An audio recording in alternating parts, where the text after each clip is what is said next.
तर नमस्कार विद्यार्थी मित्रांनो, स्वागत आहे तुमचं डी-टी एज्युकेशन या यूट्यूब चॅनलवरती. तर बघा विद्यार्थी मित्रांनो, बोर्डाची परीक्षा अगदी तोंडावर येऊन ठेपलेली आहे. पण अजूनही बऱ्याचशा विद्यार्थ्यांनी मराठी विषयाच्या अभ्यासाला सुरुवात केली नाही.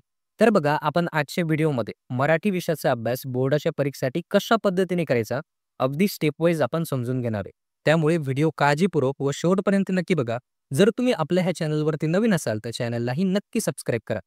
तर बघा विद्यार्थी मित्रांनो, मराठी विषयाचा पेपर हा तुमचा 80 गुणांचा असतो आणि 3 तासाची वेळ तुम्हाला बोर्डाकडनं दिली जाते. तुम्हाला 3 तासामध्ये 80 गुणांचा पेपर हा लिहायचा असतो. आता बघा मराठी विषयाचा पेपर एकूण 5 विभागामध्ये विभागलेला असतो. ज्यामध्ये तुमचा पहिला विभाग असतो गद्य विभाग. आता बघा ह्या विभागामध्ये तुम्हाला 3 उतारे दिली जातात एकूण 18 गुणांसाठी. यानंतर बघा तुमचा दुसरा विभाग असतो पद्य विभाग. आता बघा ह्या विभागामध्ये तुम्हाला कविता विचारली जाते 8 गुणांसाठी. एक कृती तुम्हाला विचारली जाते 4 गुणांसाठी आणि रसग्रहणाचा प्रश्न विचारला जातो 4 गुणांसाठी. असा एकूण 16 गुणांसाठीचा हा तुमचा विभाग असतो. यानंतर बघा तिसरा विभाग असतो तुमचा स्थूल वाचन विभाग. आता बघा ह्या विभागामध्ये तुम्हाला 3 प्रश्न दिले जातात. 3 पैकी कुठलेही 2 प्रश्न तुम्हाला सोडवायचे असतात. हा विभाग एकूण 6 गुणांसाठीचा असतो. त्यानंतर बघा चौथा विभाग असतो तुमचा भाषा अभ्यास विभाग. आता बघा ह्या विभागामध्ये तुम्हाला व्याकरणावर आधारित प्रश्न हे विचारले जातात. एकूण 16 गुणांचे प्रश्न तुम्हाला व्याकरणावरती सोडवायचे असतात. त्यानंतर बघा प्रश्नपत्रिकेमध्ये 5वा आणि शेवटचा विभाग असतो तुमचा उपयोजित लेखनाचा. आता बघा ह्या विभागामध्ये तुम्हाला एकूण 3 प्रश्न विचारले जातात. ज्यामध्ये पहिला प्रश्न असतो यामध्ये पत्रलेखन किंवा सारांश लेखन या दोन्ही प्रश्न प्रकारांपैकी एक प्रश्न तुम्हाला सोडवायचा असतो. त्यानंतर बघा दुसरा प्रश्न असतो यामध्ये जाहिरात लेखन, बातमी लेखन किंवा कथा लेखन 3 प्रश्नांपैकी कुठलेही 2 प्रश्न तुम्हाला सोडवायचे असतात. आणि तिसरा प्रश्न असतो यामध्ये प्रसंग लेखन, आत्मकथन किंवा वैचारिक लेखन या तिन्ही प्रश्नांपैकी एक प्रश्न तुम्हाला सोडवायचा असतो. असा एकूण 24 गुणांसाठीचा तुमचा हा विभाग असतो. तर बघा अशा पद्धतीने तुम्हाला बोर्डाचा मराठी विषयाचा पेपर असतो. आता बघा तुम्हाला परीक्षेसाठी प्रत्येक विभागानुसार अभ्यास कशा पद्धतीने करायचा आहे ते आता आपण जाणून घेऊया. तर बघा प्रश्नपत्रिकेमध्ये तुमचा पहिलाच विभाग असतो गद्य विभाग. आता बघा गद्य विभाग एकूण 18 गुणांसाठीचा असतो. अगदी सोपा हा विभाग असतो आणि ह्या विभागामध्ये तुम्हाला 18 पैकी 18 गुण हे मिळवायचेच असतात. आता बघा ह्या विभागामध्ये प्रश्न कशा पद्धतीने विचारले जातात ते आधी आपण समजून घ्या. आता बघा ह्या विभागामध्ये तुम्हाला 3 प्रश्न विचारले जातात. प्रश्न क्रमांक 1 प्रश्न क्रमांक 1 आणि प्रश्न क्रमांक 1 एकूण 18 गुणांसाठीचे हे प्रश्न असतात. आता बघा प्रश्न क्रमांक 1 हा तुमचा पठित उत्तरावरती आधारित असतो. एकूण 7 गुणांचा हा प्रश्न असतो. आता बघा 7 गुणांचे प्रश्न कशा पद्धतीने असतात. यामध्ये आकलन कृती विचारले जातात. 2 आकलन कृती असतात 2-2 गुणांसाठी. असे एकूण 4 गुणांचे प्रश्न तुम्हाला आकलन कृतीवरती विचारले जातात. आता बघा आकलन कृती म्हणजे काय? यामध्ये तुम्हाला चौकटी पूर्ण करा किंवा रिकाम्या जागा भरा असे सोपे प्रश्न तुम्हाला विचारले जातात. आणि एक स्वयंमक कृती असते 3 गुणांसाठी. असा एकूण 7 गुणांसाठीचा हा तुमचा प्रश्न असतो. आता बघा प्रश्न क्रमांक 1 आणि प्रश्न क्रमांक 1 हे दोन्ही प्रश्न सारखेच असतात. फक्त या ठिकाणी तुमचा उतारा हा बदललेला असतो. आणि प्रश्न क्रमांक 1 हा प्रश्न तुमचा अपठित उतार्यावरती असतो. म्हणजे तुमच्या पाठ्यपुस्तकाच्या बाहेरचा एक उतारा तुम्हाला परीक्षेमध्ये दिला जातो आणि त्यावर आधारित 4 गुणांचे प्रश्न हे सोडवायचे असतात. आता बघा हे प्रश्न देखील तुम्हाला आकलन कृतीवरतीच असतात. तुम्हाला 2 आकलन कृती 4 गुणांसाठी विचारले जातात. तर बघा अशा पद्धतीने तुमचा पहिला विभाग असतो. आता बघा ह्या विभागाचा अभ्यास कशा पद्धतीने करायचा. आता बघा याच्यासाठी उतार्यावरील प्रश्न सोडवण्याचा सराव आणि स्वमत लिखाणाचा सराव तुम्हाला करायचा असणार आहे. आता बघा यासाठी तुम्हाला सामायिक परीक्षेचा पेपर असेल, पूर्व परीक्षेचा पेपर असेल किंवा मागील वर्षी बोर्डाच्या परीक्षेमध्ये जे उतारे तुम्हाला विचारले गेले होते त्या उतार्यांवर आधारित प्रश्न तुम्हाला सोडवण्याचा सराव हा करायचा असणार आहे. फक्त एवढं जरी केलं तरी तुम्हाला गद्य विभागामध्ये 18 पैकी 18 गुण हे मिळतात.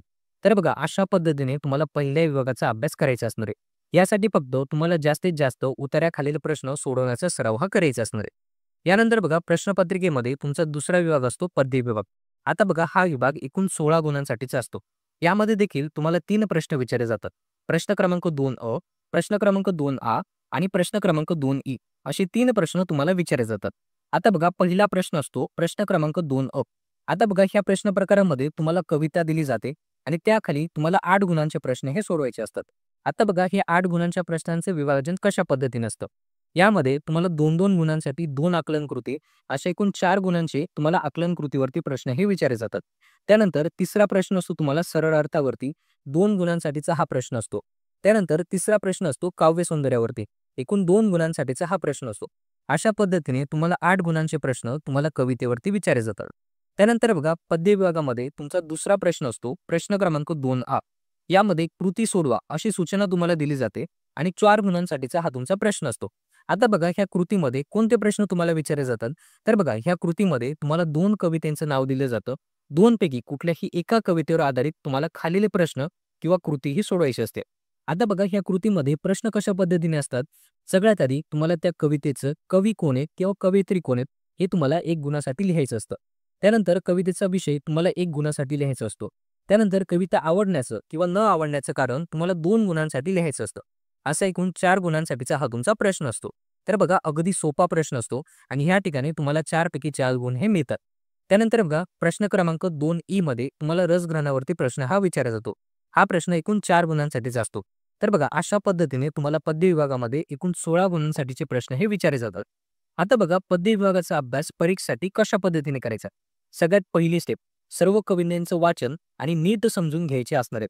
कारण बघा जेव्हा तुम्ही सर्व कविता वाचलेल्या असणार आहे तेव्हा परीक्षेमध्ये तुम्ही इझिली प्रश्नांची उत्तरं तुम्ही सोडवू शकता. आणि कविता नीट समजून का घ्यायच्या आहेत? कारण तुम्हाला कवितेवर आधारित प्रश्न सोडवताना तुम्हाला सरळ अर्थ आणि काव्य सौंदर्य त्याचबरोबर रसग्रहण देखील करायचं असतं. त्यामुळे जर तुम्हाला कविता समजलेली असेल तुम्ही इझिली सरळ अर्थाचे प्रश्न, काव्य सौंदर्याचे प्रश्न किंवा रसग्रहणावरचे प्रश्न तुम्ही इझिली सॉल्व्ह करू शकतात. त्यामुळे सगळ्यात पहिलं काम काय करायचंय? सर्व कवितांना तुम्हाला नीट वाचायचंय आणि नीट समजून घ्यायचं असणार आहे.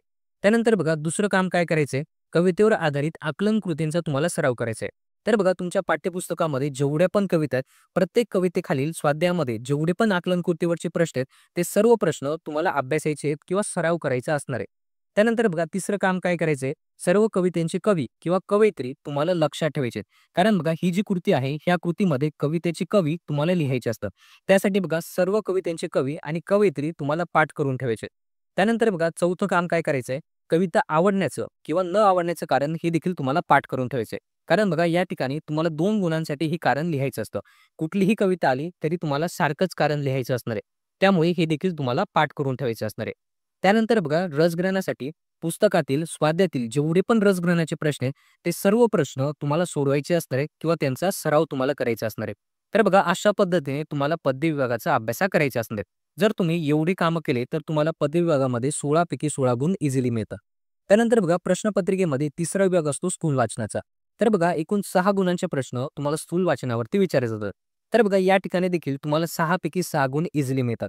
यामध्ये बघा 3-3 गुणांच्या 3 कृती म्हणजे 3-3 गुणांचे 3 प्रश्न तुम्हाला दिले जातात. त्यापैकी कुठलेही 2 प्रश्न तुम्हाला सोडवायचे असतात. आता बघा हे सर्व जे प्रश्न असतात हे तुम्हाला स्वाध्यायातलेच प्रश्न असतात. आता बघा याच्यासाठी तुम्हाला करायचं काय? तुमच्या पाठ्यपुस्तकामध्ये स्थूल वाचनासाठी एकूण 4 धडे दिले. आता बघा 4 धड्यांखाली जो स्वाध्याय आहे तो ॲज इट इज तुम्हाला पाठ करून ठेवायचा आहे. कारण बघा 6 गुण तुम्हाला फार महत्त्वाचे असतात आणि इझिली मिळतात. त्यामुळे बघा स्थूल वाचनामध्ये हे जे 6 गुण आहेत याच्यासाठी फक्त स्वाध्यायाखालील प्रश्न तुम्हाला पाठ करायचे असणार आहेत. यानंतर बघा प्रश्नपत्रिकेमध्ये चौथा विभाग असतो भाषा अभ्यास विभाग. यालाच आपण व्याकरण विभाग असं देखील म्हणतो. एकूण 16 गुणांचे प्रश्न तुम्हाला व्याकरणावरती किंवा भाषा अभ्यास ह्या विभागामध्ये तुम्हाला विचारले जातात. आता बघा ह्या विभागामध्ये प्रश्न क्रमांक 4 आणि प्रश्न क्रमांक 4 असे 2 प्रश्न तुम्हाला विचारले जातात. दोन्ही प्रश्न 8-8 गुणांसाठीचे असतात. आता बघा पहिला प्रश्न असतो प्रश्न क्रमांक 4 यामध्ये तुम्हाला व्याकरणावर आधारित प्रश्न हे विचारले जातात. ज्यामध्ये समास तुम्हाला 2 गुणांसाठी, शब्दसिद्धी 2 गुणांसाठी आणि वाक्प्रचार एकूण 4 गुणांसाठी असा एकूण 8 गुणांसाठीचा हा तुमचा प्रश्न असतो. आणि प्रश्न क्रमांक 4 मध्ये तुम्हाला भाषिक कृतीवर आधारित प्रश्न हे विचारले जातात. ज्यामध्ये शब्दसंपत्ती 4 गुणांसाठी, लेखन नियम 2 गुणांसाठी, विरामचिन्हे 1 गुणासाठी आणि पारिभाषिक शब्द 1 गुणासाठी असा एकूण 8 गुणांसाठीचा तुमचा हा प्रश्न असतो. आता बघा व्याकरणाचा अभ्यास किंवा 16 गुणांसाठीचा अभ्यास कशा पद्धतीने करायचा असेल तर बघा याच्यासाठी तुम्हाला प्रत्येक घटक नीट समजून घ्यायचा असणार आहे आणि महत्त्वाच्या प्रश्नांचा तुम्हाला सराव हा करायचा असणार आहे. यासाठी बघा मागील वर्षी आलेल्या प्रश्नांचा सराव देखील तुम्हाला करायचा असणार आहे. आता बघा हे दोघी तुम्ही म्हणणार की सर यांचा अभ्यास कशा पद्धतीने करायचा? तर बघा व्याकरणावरती मी आपल्या चॅनलवरती एक सेपरेट व्हिडिओ अपलोड केलेला आहे. एकूण 20 मिनिटाचा हा व्हिडिओ. हा व्हिडिओ बघितल्यानंतर तुम्हाला व्याकरणातले 16 पैकी 16 गुण तुम्हाला मिळणार आहे. ज्यामध्ये प्रत्येक घटक मी तुम्हाला नीट समजून सांगितलेला आहे.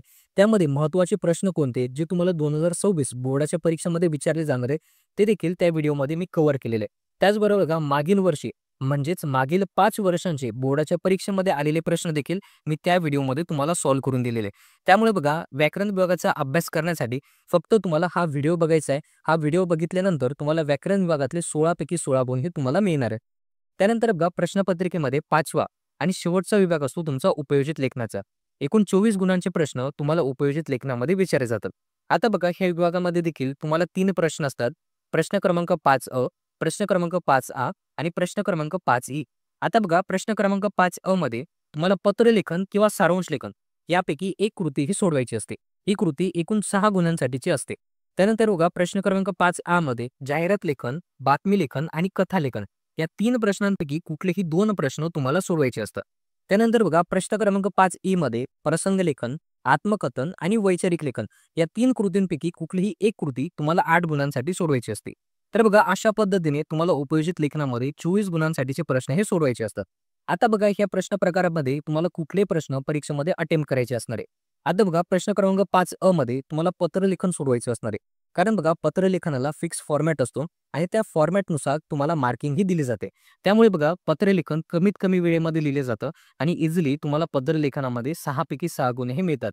त्यानंतर बघा प्रश्न क्रमांक 5 मध्ये तुम्हाला जाहिरात लेखन आणि बातमी लेखन हे 2 प्रश्न तुम्हाला अटेम्प्ट करायचे असणार आहे. कारण बघा जाहिरात तुम्ही कमीत कमी वेळेमध्ये लिहू शकता आणि जाहिरातीला इझिली 5 पैकी 4 ते 4.5 गुण मिळतात. त्याचप्रमाणे बघा बातमी लेखनाला देखील फिक्स फॉर्मॅट असतो आणि त्या फॉर्मॅटनुसार तुम्हाला मार्किंग हे केलं जातं. त्यामुळे बघा जाहिरात लेखन आणि बातमी लेखन तुम्ही कमीत कमी वेळेमध्ये लिहून तुम्हाला इझिली चांगले मार्क्स मिळतात.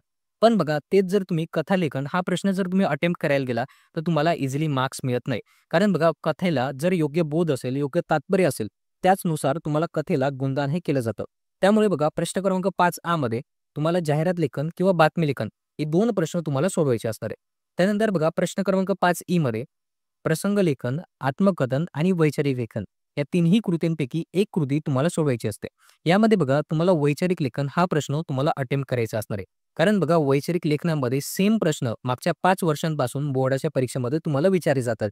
त्यामुळे बघा त्याच प्रश्नांचा जरी तुम्ही सराव केला तरी तुम्हाला इझिली 8 पैकी 8 गुण ह्या प्रश्न प्रकारामध्ये मिळतात. तर बघा अशा पद्धतीने उपयोजित लेखन हा विभाग असतो आणि हे प्रश्न तुम्हाला अटेम्प्ट हे करायचे असणार आहे. तर बघा आपण आतापर्यंत तुमचा मराठी विषयाचा पेपर कशा पद्धतीने असतो आणि प्रत्येक विभागाला कशा पद्धतीने अभ्यासायचे ते आता आपण समजून घेतलं. आता बघा परीक्षेसाठी काही महत्त्वाचे मुद्दे आहेत जे तुम्हाला लक्षात ठेवायचे आहेत. पहिला मुद्दा असणार आहे टाइम मॅनेजमेंट. आता बघा बऱ्याचशा विद्यार्थ्यांना मराठी विषयाचा पेपर लिहायला वेळच पुरत नाही. त्यामुळे बघा तुम्हाला यासाठी करायचं काय, मागील वर्षी बोर्डाचे पेपर तुम्हाला टाइम बाउंड मॅनरने सॉल्व्ह करून बघायचे जेणेकरून तुम्हाला परीक्षेमध्ये योग्य पद्धतीने तुम्ही वेळेचं नियोजन हे करू शकतात. त्यानंतर दुसरा मुद्दा असणार आहे हँडरायटिंग. बरेचसे विद्यार्थी हस्ताक्षराकडे लक्ष देत नाही. सुरुवातीला पेपर चांगला लिहितात आणि शेवटी फास्ट लिहिण्याच्या चक्करमध्ये हँडरायटिंग खराब होते. त्यामुळे इथं तुमचे मार्क्स कट होतात. तुम्हाला दुसरं काम करायचंय तुमच्या हस्ताक्षरावरती. जेवढं तुमचं हस्ताक्षर सुंदर असेल तेवढे जास्त गुण तुम्हाला मराठी विषयामध्ये मिळतात. त्यानंतर तिसरं काम करायचं असणार आहे किंवा तिसरा मुद्दा असणार आहे पेपर प्रेझेंटेशन. बरेचसे विद्यार्थी पेपरमध्ये खूप खाडाखोड करतात. एकाच पानावरती 2-2 प्रश्न अटेम्प्ट करतात. तर बघा तुम्हाला पेपर प्रेझेंटेशनवरती बारकाईने लक्ष द्यायचंय. तर बघा हे 3 मुद्दे सगळ्यात महत्त्वाचे असणार आहे. जरी तुम्ही मराठी विषयाचा संपूर्ण अभ्यास केला पण हे 3 मुद्द्यांकडे जर लक्ष दिलं नाही तरी तुम्हाला मराठी विषयामध्ये गुणदान हे कमी केलं जातं. त्यामुळे बघा तुम्हाला पेपर सोडवताना हे 3 मुद्दे सगळ्यात जास्त लक्षात ठेवायचे किंवा अभ्यास करताना हे मुद्दे सगळ्यात जास्त तुम्हाला लक्षात ठेवायचे. तुम्हाला टाईम मॅनेजमेंट, तुमची हँडरायटिंग आणि पेपर प्रेझेंटेशन या 3 मुद्द्यांवरती जास्त लक्ष द्यायचं असणार आहे. तर अशा पद्धतीने तुम्हाला मराठी विषयाचा अभ्यास बोर्डाच्या परीक्षेसाठी करायचा असणार आहे. तर बघा विद्यार्थी मित्रांनो, हा होता आपला आजचा व्हिडिओ. आजच्या व्हिडिओमध्ये मराठी विषयाचा अभ्यास कशा पद्धतीने करायचा अगदी स्टेप वाईज आपण समजून घेतलेले आहे. जर तुम्हाला आजचा हा व्हिडिओ आवडला असेल तर व्हिडिओला नक्की लाईक करा. जर तुम्ही आपल्या ह्या चॅनलवरती नवीन असाल तर चॅनललाही नक्की सबस्क्राईब करा.